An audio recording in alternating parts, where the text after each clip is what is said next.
예, 다시 돌아왔습니다. 그 첫 번째 시간에서는 두 가지 용도가 경쟁하는 토지시장 모형의 개관을 좀 개괄적으로 설명을 드렸습니다. 그래서 기억하셔야 될 거는 균형은 두 곡선이 즉 주거용 토지 수요 곡선과 농업용 토지 수요 곡선이 만나는 점, 교차하는 점, 그 점이 이제 토지 서비스 시장의 어떤 균형이다. 더 정확히 얘기하면 두 가지 정도가 경쟁하는 토지 시장 모형의 균형이다라고 생각을 하시면 되고요.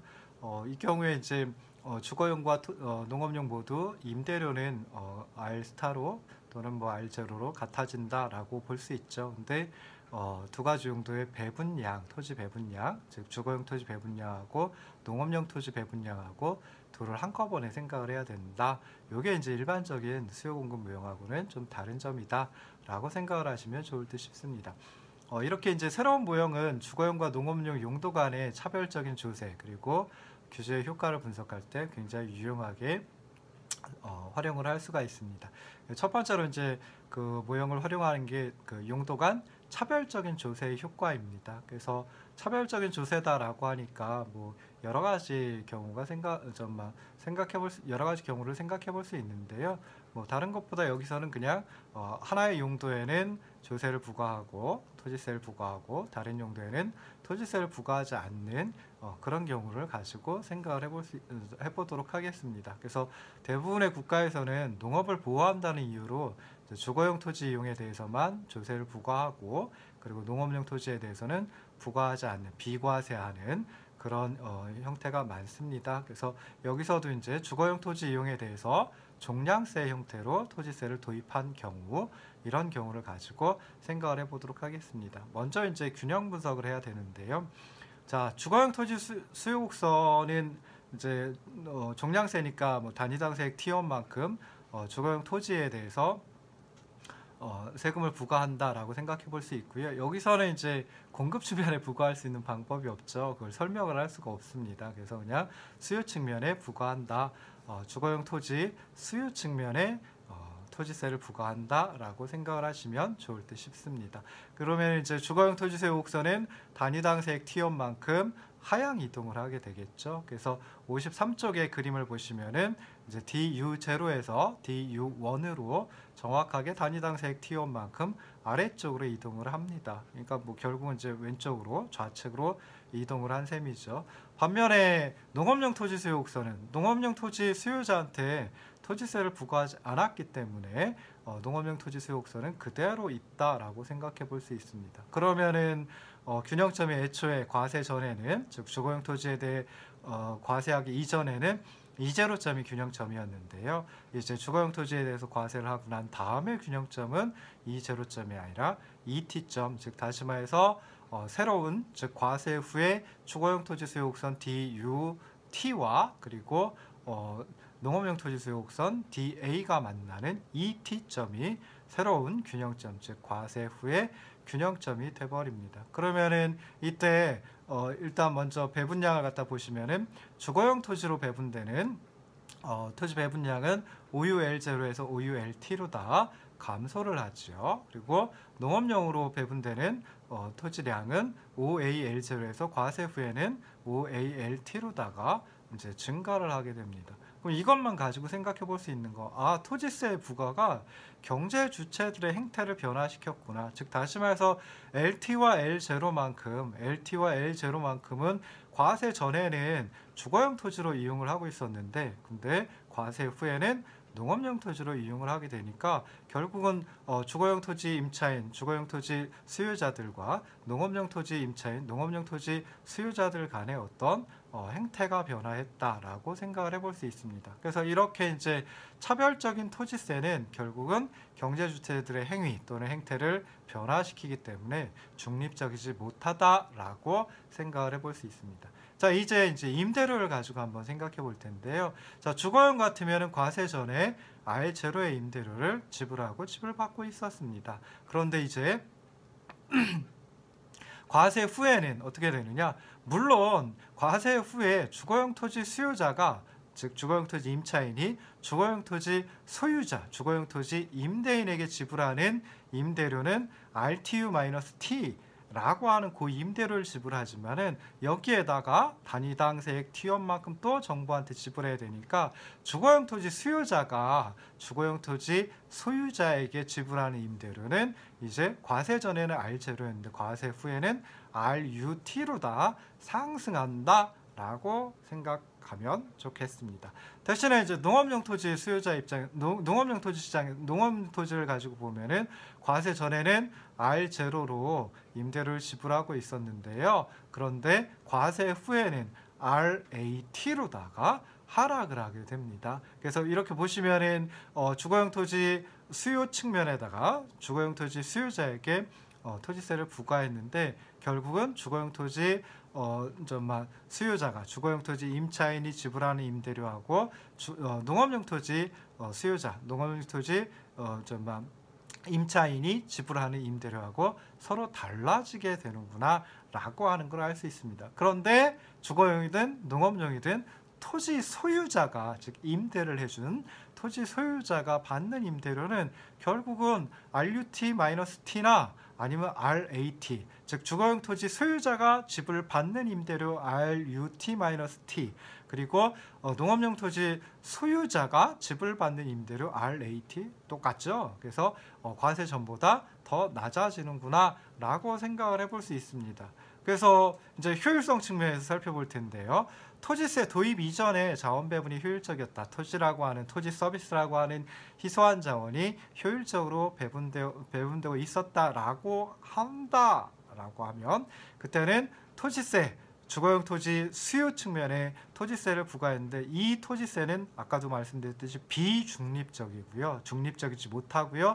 그러다 보면은 자원 배분의 비효율성을 가져온다라고 생각을 해볼 수 있습니다. 뭐 어떻게 자원 배분의 효율성, 즉 효율성이 저하되느냐, 떨어지느냐, 또는 총이익가 감소하느냐라고 하는 걸 보면요, 그냥 그거 한번 살펴보면 되겠죠. 그래서 과세 전 균형점 E0하고 과세 후 균형점 ET점에서의 총이익을 비교해 보면은 이제 차별적인 토지 과세가 초래하는 어떤 효율성의 상실분, 총잉여의 상실분이 삼각형 ETA-E0만큼임을 알 수가 있습니다. 그래서 총잉여를 여기서 측정을 해야 되는데요. 총잉여는 간단하게 측정을 할 수 있습니다. 뭐 소비자 잉여 더하기 생산자 잉여 뭐 이렇게 해도 되죠. 근데 여기서는 이제 생산자 잉여가 토지 소유자의 임대료 수입이 되겠죠. 그리고 정부라는 경제 주체가 또 참여를 하니까 정부의 조세 수입도 마찬가지로 총이익에 포함이 됩니다.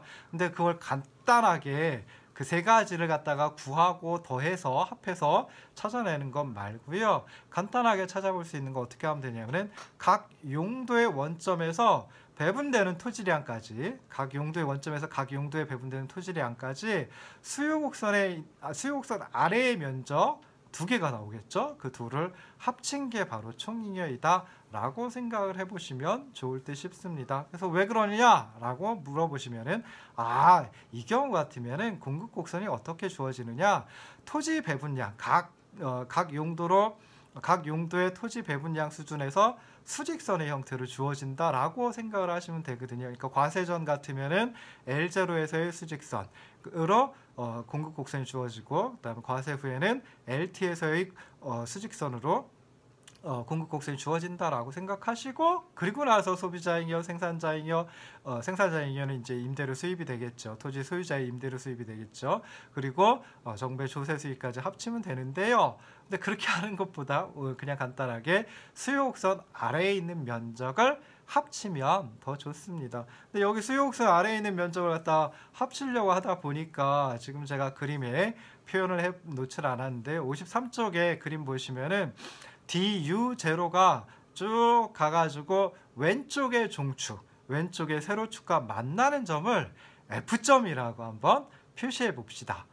예, 표시해 보세요. 그리고 농업용 토지 수요곡선 DA가 오른쪽 종축, 오른쪽 세로축과 만나는 점 쭉 가가지고 만난다라고 치고, 그리고 만나는 점을 G점이라고 표기를 해보도록 하겠습니다. 표시해 보세요. 그래서 보시면은 그 각각의 용도로의 배분량까지 수요 곡선 아래에 있는 면적을 합친 게 이 토지 서비스 시장, 즉 두 가지 용도가 경쟁하는 토지 서비스 시장의 총잉여가 돼버립니다. 그래서 보시면 과세전 같으면은 어떻게 돼요? 과세전 같으면은 주거용 토지 주거용 토지의 경우에는 총잉여를 사각형 OU 그다음에 쭉 따라 올라가 DU0 곡선이 왼쪽의 종축과 왼쪽의 세로축과 만나는 점 F 그리고 E0,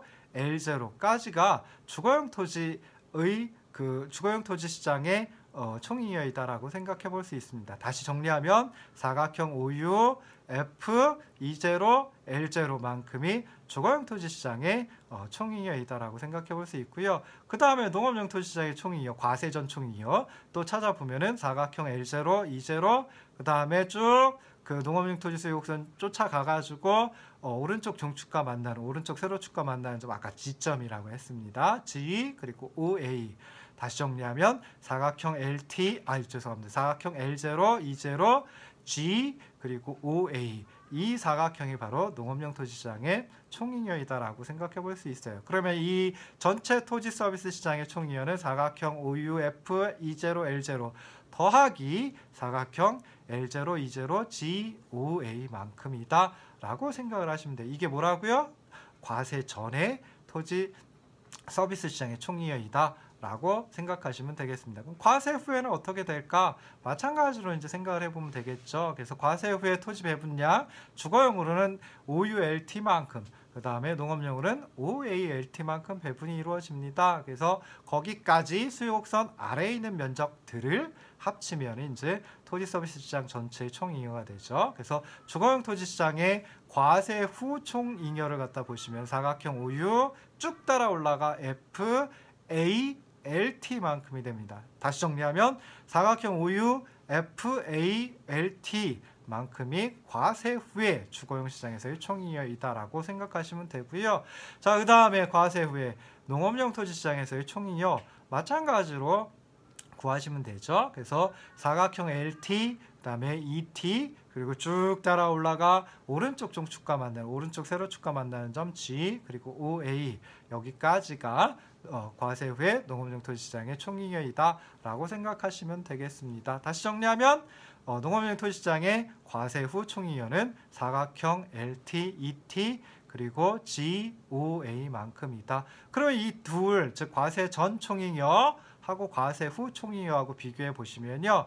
얼마만큼 차이가 나느냐? 정확하게 삼각형 ETA, E0만큼 차이가 납니다. 즉 다시 말해서 토지세 부과, 주거용 토지 시장의 수요 측면에 주거용 토지 수요자들에게 주거용 토지 임차인에게 단위당세액 T1의 종량세를 토지세로 부과한다라고 하면 효율성, 즉 효율성 상실분, 즉 총잉여가 얼마만큼 줄어드느냐? 삼각형 ETA, E0만큼 줄어든다라고 생각을 해볼 수 있습니다. 그래서 결국은 효율성이 감소되었다, 효율성이 줄어들었다, 효율성이 저하되었다라고 생각을 해볼 수 있죠. 그럼 과세 후의 임대료는 주거용하고 농업용이 이제 차이가 납니다. 주거용 토지 수요자, 주거용 토지 임차인이 지불하는 과세 후 임대료는 RUT가 되고요. 그 다음에 농업용 토지 수요자, 농업용 토지 임차인이 지불하는 임대료는 RAT가 되고 정확히 얼마만큼 차이가 나느냐? 단위당세액 T1만큼의 차이가 난다라고 생각을 해볼 수 있습니다. 그래서 주거용 토지 수요자가 실질적으로 지불하는 임대료는 과세 전에 비해서 R0에서 RUT로 상승을 했지만 그렇다고 해가지고 그 차이가 단위당세액 T1만큼은 아니죠. 단위당세액 T1만큼 상승한 것은 아닙니다. 그리고 주거용 토지 수요자가 토지 소유자에게 지불하는 임대료는 과세 전에 비해서 하락했죠. 실질적으로 즉 다시 말해서 토지 소유자, 주거용 토지 소유자가 지불받는 임대료는 과세 전에 R0였는데 과세 후에는 RUT-T라고 하는 임대료 수준으로 감소했습니다. 하락했습니다. 그렇지만 단위당세액도 T1만큼 하락한 것은 아니다라고 생각을 해볼 수 있어요. 자, 농업용으로 보시면 농업용 토지 수요자가 농업용 토지 소유자에게 지불하는 임대료는 과세 전에 비해서 하락했죠. R0에서 RAT로다가 하락을 했습니다. 그래서 결과적으로 주거용 토지에 대해서 과세를 했을 뿐인데 토지 소유자가 지불받는 임대료는 두 용도 모두 동일한 수준으로 하락을 했고요. 그러면은 좀 주거용이든 농업용이든 토지 소유자 입장에서는 동일한 임대료를 과세 후에도 받게 되기 때문에 요 용도를 전환할 그 용도를 전환해 가지고 어떤 이득을 얻는다 그런 건 생각을 해볼 수가 없습니다. 그러니까 즉 다시 말해서 LT, LJ로 그만큼이 과세 전에는 주거용이었는데 과세 후에는 농업용으로 전환이 됐죠. 그럼 이렇게 용도가 전환이 되면 토지 소유자가 뭔가 이득을 얻을 것이냐? 그렇지는 않다. 이렇게 이제 생각을 해볼 수 있습니다. 그래서 이렇게 보면은 예전에 우리가 그냥 간단한 모형에서 간단한 그 토지 서비스 시장 모형에서는 그 토지 수유자 즉 토지 임차인에게 조세를 부과했을 때 전적으로 토지 소유자가 부담한다라고 했는데요. 여기서는 전적으로 토지 소유자가 부담을 하느냐? 그것만은 또 아니구나. 이렇게 이제 생각을 해볼 수도 있습니다. 자, 그 다음에 이제 생각해 볼 수 있는 건요. 주거용 토지 수유자가 실질적으로 지불하는 임대료는 상승을 하고요. 그 다음에 토지 소유자가 지불받는 임대료는 하락을 했습니다. 즉 다시 말해서 단위당 세액 T1만큼의 차이가 나는데 이거는 그냥 토지세가 부과되었기 때문에 그렇구나 라고 쉽게 이해하시면 되죠. 농업용 토지의 임대료는 왜 하락을 했을까? 농업용 토지 수요자가 지불하는 임대료, 농업용 토지 소유자가 지불받는 임대료 그냥 RAT로다가 하락을 했는데 이거는 뭐냐면요. 농업용으로 이용되는 토지량이 농업용으로 배분되는 토지량이 예전에는 L0였는데 이제는 과세 후에는 LT로다가 증가해서 토지의 한계 생산물 가치가 농업용 토지의 한계 생산물 가치가 감소했기 때문에 그렇구나 라고 생각을 해볼 수 있습니다. 자, 이제 정리를 해보면요. 과세 후에 주거용 토지 수요자는 더 비싼 임대료를 지불하긴 하지만 예전보다 과세 전보다 단위당색 T1만큼 상승한 임대료를 지불하는 것은 아닙니다. 그리고 과세 후에 토지 소유자 입장에서는 주거용이든 농업용이든 동일한 RAT 이거는 RUT-T하고 똑같죠. 그래서 그만큼을 지불받기 때문에 과세 전보다 더 적은 임대 수입을 얻는다라고 생각을 해볼 수 있습니다. 그래서 결국 주거용 토지 수요자에게 토지세를 부과했는데 이 토지세 부담은 토지 소유자가 또 일부 부담을 하게 되고 결국 수요자가 소유자한테 전가를 하는구나. 즉 주거용 토지 수요자가 토지 소유자들에게 전가를 하는구나. 이렇게 이제 생각을 해볼 수 있습니다. 그래서 이렇게 보면은 이제 토지세가 이렇게 그 두 가지 용도가 경쟁하는 토지시장 모형에서는 차별적인 토지세, 차별적인 토지세 부과의 효과가 일단 중립적이지 못하고요. 그 다음에 주거용 토지 수요자로부터 토지 소유자로 전가될 수 있다라고 생각을 해볼 수 있습니다. 그래서 단순했던 지난 주차에 했던 수요공급 모형의 결과하고는 조금 다르죠. 지난 주차에 했던 단순한 수요공급 모형, 단순한 토지 서비스 시장 모형에서는 토지세가 중립적이고 토지세는 모두 소유자에게 귀착이 된다. 토지 수요자에게, 토지 임차인에게 부과를 하든 토지 소유자에게 부과를 하든 모두 토지 소유자에게 귀착이 된다라고 했는데 그 결과하고는 상이한 다른 결과를 가져오게 됩니다. 그래서 그 이유는 무엇이냐라고 했을 때 그냥 간단하게 생각하면 이거죠.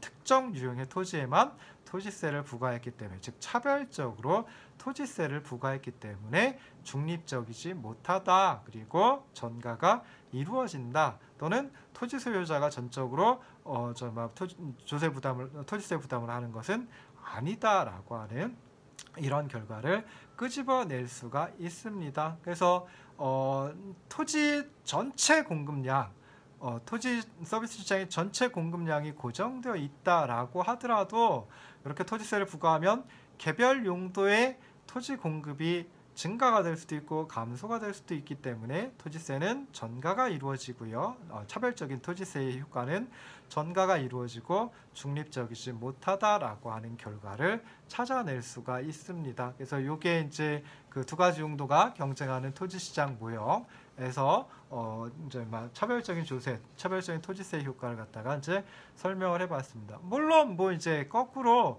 두 가지 용도 모두에 대해서 동일한 세율로 토지세를 부과한다라고 하면은 그때는 균형점은 변화하겠죠. 균형점은 변화하지만 토지의 배분량은 변화하지 않습니다. 각 용도에 배분되는 토지의 배분량은 변화하지 않는 결과를 가져와요. 그러니까 그런 경우 같으면은 토지세가 중립적이고 또 그 다음에 모든 토지세 부담을 토지 소유자가 이제 하게 됩니다. 뭐 그렇긴 하지만 지금처럼 차별적인 토지세를 부과한다라고 하면 토지세를 차별적으로 과세한다라고 하면 그때는 토지세가 중립적이지 못하고 그 다음에 전가가 이루어지는 그래서 효율적이지 못한 조세가 된다. 뭐 이렇게 생각을 하시면 좋을 듯 싶습니다. 자, 두 번째로 두 가지 용도가 경쟁하는 토지시장 모형을 좀 활용한 게 토지 이용 규제의 효과입니다. 그래서 55쪽에 이제 그림을 가지고 설명을 드려야 되는데요.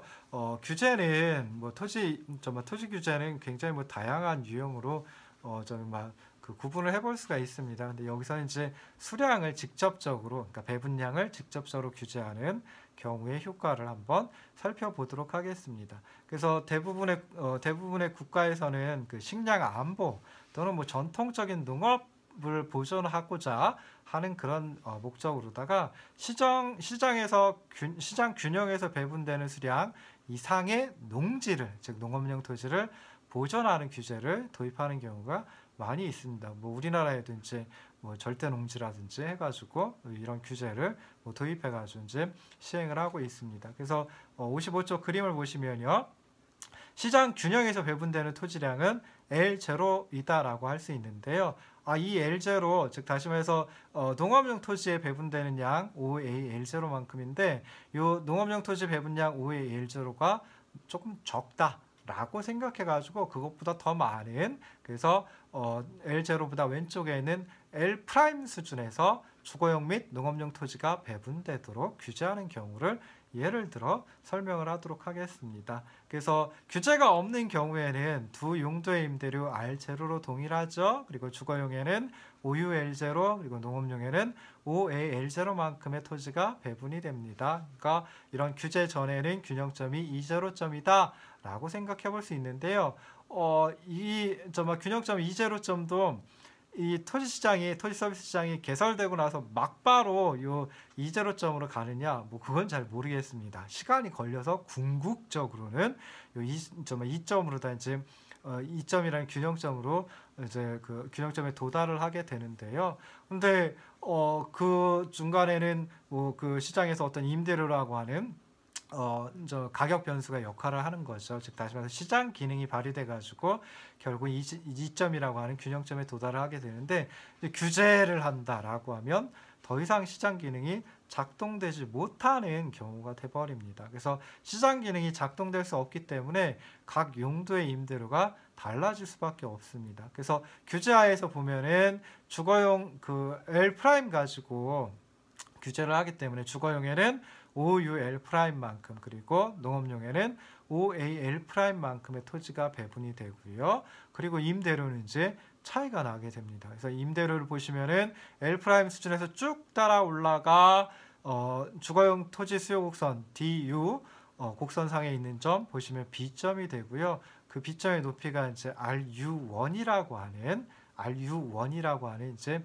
임대료 수준이 되겠죠. 그래서 토지 소유자 입장에서는 토지 수요자가 이만큼까지는 지불할 용의가 있다라고 하는 걸 알 수 있다면 당연히 RU1이라고 하는 임대료를 이제 정해서 이만큼 내세요, 이런 식으로 이제 하게 될 겁니다. 그래서 주거용 토지 서비스에 대한 임대료는 RU1이 되고요. 농업용 토지 서비스의 농업용 토지 시장에서의 임대료는 이제 규제 후에 어떻게 되느냐, L''에서 L'이라는 배분량 수준에서 쭉 따라 올라가 농업용 토지 수요 곡선 DA 곡선상에 있는 점 C점의 높이, 즉 RA1이 이제 농업용 토지 시장에서의 규제 후 임대료가 돼버립니다. 자, 그럼 이렇게 이제 임대료가 차이가 나는 거죠. 그래서 주거용 토지 같으면 규제 전에 R0에서 RU1으로 임대료가 상승하고, 그 다음에 배분량은, 토지 배분량은, 주거용 토지 배분량은 규제 전에 OUL0에서 규제 후에는 OUL 프라임으로 감소를 합니다.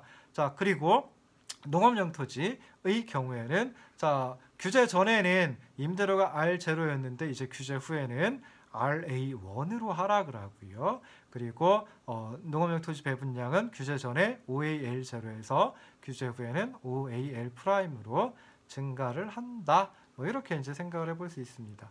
자, 그러면은 이제 농업용 토지 이 경우 같으면은 L 프라임에서의 L 프라임 수준에서 농업용 토지의 한계 생산물 가치는 그 시점의 높이가 되는 거죠. RA1이 되는 거죠. 그리고 이 L 프라임 수준에서 주거용 토지의 어떤 그 한계 생산물 가치는 얼마만큼이 되냐면은 B점에서의 높이, 즉 RU1이 돼 버립니다.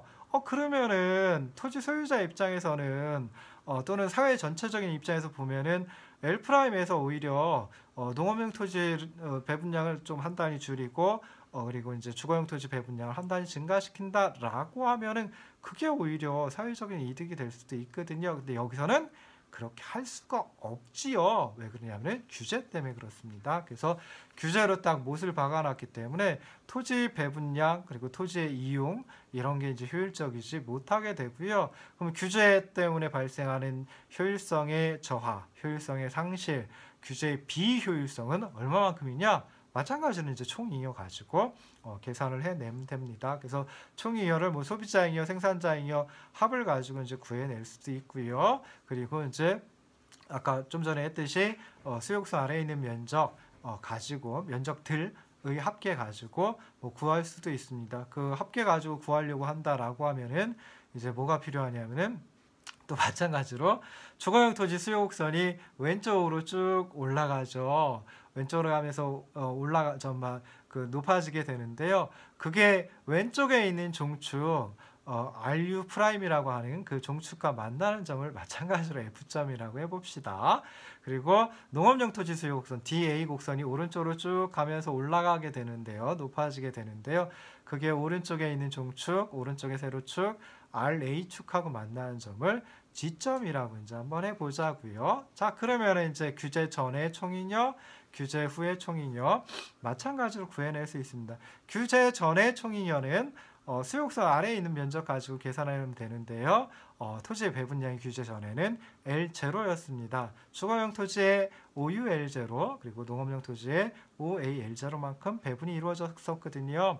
그러면 규제 전에는 총잉여 얼마만큼이냐라고 했을 때 주거용에 대해서는 총잉여가 사각형 OU, F가 어떤 점이라고요?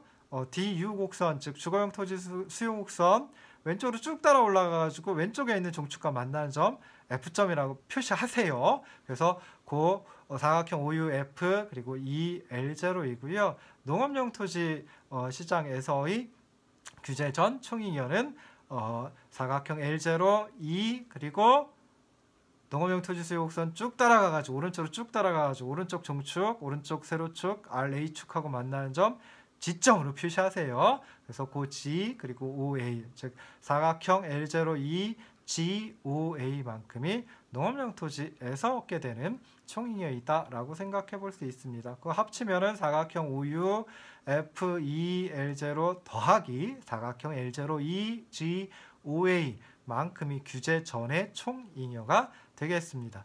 규제 후에는 마찬가지로 하면 되죠. 근데 규제 후에 배분량은 주거용 토지의 OUL 프라임, 농업용 토지의 OAL 프라임입니다. 그래서 L 프라임까지 주거용 토지 수요 곡선 아래에 있는 면적과 L 프라임에서부터 농업용 토지 수요 곡선 아래에 있는 면적을 합치면 되겠죠. 그래서 주거용 토지의 경우에는 규제 후의 총잉여가 사각형 OU F B L 프라임이 되고요. 그 다음에 규제 후에 농업용 토지 시장에서의 총잉여는 사각형 L 프라임 C G O A가 돼버립니다. 그러면 이 규제 전의 총잉여하고 규제 후의 총잉여하고 비교해 보면은 얼마만큼 차이가 있느냐?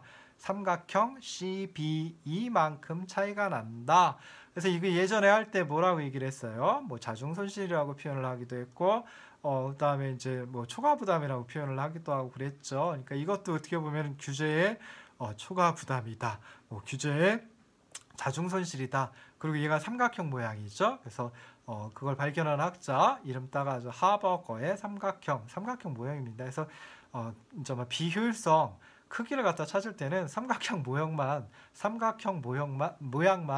찾으면 되거든요. 여기서도 규제의 비효율성, 규제 때문에 발생하는 총잉여의 감소분은 얼마만큼이냐? 삼각형 CBE만큼이다 라고 생각해 볼 수 있습니다. 그래서 이렇게 해가지고 규제의 비효율성에 대해서 이제 생각을 해볼 수 있었는데요. 자, 이거를 주거용 토지 수요자, 그 다음에 농업용 토지 수요자, 뭐 그 다음에 주거용 토지 소유자, 임대인, 그리고 뭐 농업용 토지 소유자, 뭐 이런 입장에서도 이제 생각을 해볼 수 있습니다. 소비자잉여 주거용하고 농업용하고 따로 이제 한번 생각을 해보자고요. 그러면 규제가 없을 때, 즉 규제 도입 전에는 주거용 시장에서 소비자잉여는 삼각형 얼마만큼이었냐면 R0 F2만큼이 소비자잉여였죠. 그러니까 주거용 토지 임차인들이 얻어가는 이득이다, 가외의 이득이다 라고 생각해 볼 수 있어요. 근데 규제를 도입하고 난 다음에는 토지 배분량, 주거용 토지 배분량이 오유 L'으로 감소되고, 그러다 보니까 요 소비자잉여, 주거용 토지 수요자들, 주거용 토지 임차인의 소비자잉여는 얼마만큼이 되냐면 삼각형 RU1 FB만큼으로 줄어듭니다. 그러니까 확실하게 감소가 되죠. 확실하게 감소가 된다라고 하는 거 알 수 있고요. 그 다음에 농업용 토지 수요자 입장에서 살펴보면은 소비자잉여 얼마만큼이냐? 규제 전에는 삼각형 EGR0만큼이 규제 전에 농업용 토지 수요자, 임차인의 소비자잉여였습니다. 규제 후에는 어떻게 되냐면은 토지 배분량이 5AL'으로 증가하죠. 그러니까 소비자잉여도 삼각형 CGRA1으로다가 소비자잉여도 증가를 합니다. 그러니까 규제 때문에 주거용 토지 수요자의 소비자잉여는 줄어들고 농업용 토지 수요자의 소비자잉여는 증가한다라고 하는 거 확실하게 알 수가 있거든요. 근데 생산자잉여, 즉 다시 말해서 토지 소유자의 임대 수입은 이게 좀 불분명합니다. 그래서 주거용 토지 같으면은 규제 전에는 주거용 토지 소유자의 생산자잉여, 즉 임대 수입이 얼마만큼이냐? 사각형 OU R0 2L0만큼이었는데요. 규제를 도입하고 난 다음에는 OU L'만큼만 주거용으로 토지를 빌려줄 수 있는 거죠. 임대해줄 수 있는 거죠. 그래서 사각형 OU RU1 BL'으로 근데 이게 증가하는지 감소하는지 알 수가 없습니다. 좀 불분명합니다. 그래서 뭐 그렇다라고 볼 수 있고요. 농업용 토지 소유자 입장에서 임대 수입, 생산자잉여를 보면은 규제 전에는 사각형 L0, 2, R0, 5A 이만큼이 이제 생산자잉여 임대 수입이었는데요. 규제 후에는 토지 배분량이 달라지죠. 5A L'으로 증가합니다. 그래서 사각형 L'C RA1 5A라고 하는 이 사각형으로 생산자잉여, 즉 임대 수입이 변화하는데 이것도 증가하는지 감소하는지 좀 불분명하다. 뭐 이렇게 이제 생각을 해볼 수 있습니다. 그래도 우리가 알 수 있는 거는 알 수 있는 건 뭐냐면요.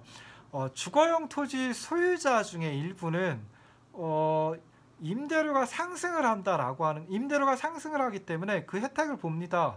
임대료가 상승을 하고 빌려주는 양은 예전하고 똑같다라고 하면은, 그러면은 임대료 수입이 증가한다라고 생각해 볼 수 있겠죠. 즉 생산자잉여가 증가한다라고 생각해 볼 수 있습니다. 즉 다시 말해서 예전에도, 규제 전에도 주거용으로 토지를 빌려주던 임대인이 규제 후에도 그 토지를, 자신이 보유하고 있는 토지를, 수유하고 있는 토지를 주거용으로 빌려준다라고 하면 주거용 토지의 임대료가 상승을 하기 때문에 그 사람들의, 그 토지 소유자의 임대 수입은 증가한다라고 볼 수 있죠. 근데 규제 전에는 주거용 토지 소유자였는데 주거용으로 빌려줬었는데 규제 후에는 주거용이 아니라 농업용으로 빌려주게 된 사람도 있을 수 있겠죠. 그 사람들 같으면은 규제 전에는 R0의 임대료를 받다가 규제 후에는 이제 농업용으로 전환이 되니까 RA1만큼의 임대료만 받습니다. 더 낮은 임대료 받게 되고 그러다 보면 임대료 수입이 줄어든다라고 하는 거, 이런 거 이제 알 수 있죠. 즉 다시 말해서 주거용 토지 소유자 중에 일부, 그러니까 규제 전에도 토지 주거용으로 빌려줬다가 규제 후에도 주거용으로 빌려준다라고 하면 임대 수입이 증가하는 어떤 혜택을 얻지만은, 거꾸로 규제 전에는 주거용 토지로 빌려줬었는데 규제 후에는 농업용 토지로 빌려주는 사람들, 즉 L 프라임 L 제로 그 구간에 있는 토지 소유자들 입장에서는 임대료가 하락해서 임대 수입이 감소하니까 손해를 본다. 뭐 이런 걸 이제 생각을 해볼 수 있습니다. 그럼 이제 토지 이용 규제의 효과에 대해서 살펴봤는데요. 토지 이용 규제가 풀리는 경우, 즉 토지 이용 규제가 완화하는 경우, 그때는 어떻게 될까요? 당연히 반대의 효과를 가져오게 됩니다. 그래서 규제 때문에 주거용으로 오유 L 프라임만큼 임대가 이루어졌었는데요. 근데 좀 막 규제가 풀린다, 규제가 완화된다, 규제가 없어졌다라고 하면은 그때는 주거용으로 빌려주는 게 L 프라임 L 제로만큼 증가를 하게 됩니다. 그러면 그 L 프라임 L 제로 그만큼의 토지 소유자 입장에서는 어떻게 되는 거냐? 예전에는 그러니까 규제 때문에 농업용으로 빌려줬다가 규제가 풀리면 주거용으로 빌려주기 때문에 오히려 혜택, 이득, 이익을 얻는다라고 생각을 해볼 수 있겠죠. 그래서 그런 걸 갖다 뭐라고 불러주냐면 이제 개발 이익이라고 얘기를 합니다. 그래서 개발 이익, 그냥 규제 변경 때문에 임대료 또는 가격 상승이 있는 경우에는 개발 이익이 나타나고요. 이 개발 이익은 토지 소유자가 아무것도 한 게 없습니다. 그냥 뭐 규제가 강화되었다 또는 규제가 완화되었다, 뭐 규제가 철폐되었다, 뭐 이것 때문에 나타나는 어떤 이득이 있죠. 그러니까 불로소득이라고 생각을 해볼 수 있고요. 그러면 그런 개발 이익을 좀 사회적으로 환수를 하는 게 맞지 않을까, 뭐 이런 생각도 이제 해볼 수 있습니다. 근데 여기서 가장 중요한 거 뭐냐? 토지 공급에 인위적인 제약이 있다, 즉 규제가 있다라고 하면 그때는 개발 이익이 발생한다라는 겁니다. 특히 이제 규제가 완화되는 경우, 규제가 없어지는 경우에 개발 이익이 발생할 수 있다라는 거죠. 그래서 이런 점을 들어가지고 이제 시장을 좋아하시는 분들은 시장주의자들이라고 보통 부르죠. 그래서 이런 분들은 모든 규제가 다 나쁘니까 규제 나쁘죠. 좀 전에 살펴봤죠. 비효율성을 초래합니다. 총 잉여를 감소시켜가지고 효율성이 상실이 되죠. 그래서 나쁜 효율성 측면에서 나쁜 놈이기 때문에 규제는 도입하지 않는 게 바람직하다. 그러면 규제가 없다라고 하면은 이런 개발 이익이라는 것도 나타날 수가 없다라고 뭐 이렇게 이제 생각을 해볼 수 있습니다. 자, 그래서 이번 주차에는 두 가지 용도가 경쟁하는 토지시장 모형, 두 가지 용도, 즉 주거용 그리고 농업용으로 이제 구분해가지고 두 가지 용도가 경쟁하는 토지시장 모형 개괄적으로 한번 설명을 해봤고요. 뭐 균형과 균형의 변화에 대해서 설명을 해봤고요. 그리고 이 두 가지 용도가 경쟁하는 토지시장 모형을 어떻게 활용할 수 있느냐, 그래서 용도 간 차별적인 조세의 효과, 그리고 토지 이용 규제의 효과에 대해서 살펴봤습니다. 그 다음에 강의 안에는 외부 효과와 정부의 개입이라고 하는 하나의 부분이 있는데요. 이 부분은 우리가 전에 그 시장 실패하면서 외부 효과도 그냥 주먹 한 상격으로 그냥 간단하게 언급만 하고 지나갔죠. 그래서 여기서도 이제 또 그때 설명을 했으면 여기서 설명이 가능한데 그때 설명을 안 했기 때문에 여기서도 좀 설명이 좀 힘들 듯 싶습니다. 그래서 이 부분은 넘어가고 다음 주차에는 그 장기 주택 공급 곡선과 임대료 규제에 대해서 살펴보도록 하겠습니다. 오늘 강의는 여기서 마치도록 하겠습니다. 고생하셨습니다.